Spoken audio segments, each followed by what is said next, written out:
Fata ku mavuta.rwa nirwo rubuga rwanyu rubagezaho ibintu ama exclusive interviews. Right now ndi kumwe n'umugabo witwa Coga Star Mazimaka. Bimeze bite Coga? Ikela minjana ya Coga Star, zongoza minjana ya Coga Star.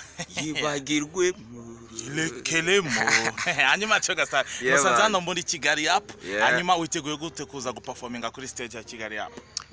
Nukwatsa umuriro nk'ibisanzwe. Coga murabizi, we energy boys man, we bombo clat, give out the maximum man. Hanyuma nago uheruka kuduha video, bimeze bite Coga? Video is coming soon. Ari indirimbo nshya reka mbibire kwibanga naranze kuvuga uko yitwa. Indirimbo nshya yitwa Irona. Irona ni hene yona cyangwa ninda? Irona. Ayo lelele mfizi yona irangi kona biragoye kuzereka mfizi yona mama we irangi kona yes we ndashaka kujya mu karema ka Sofia na Maria Nekwemera okone kwemera you don't know say this is Rafiki from the Coga ANC fata kumavuta blood bomba class yeah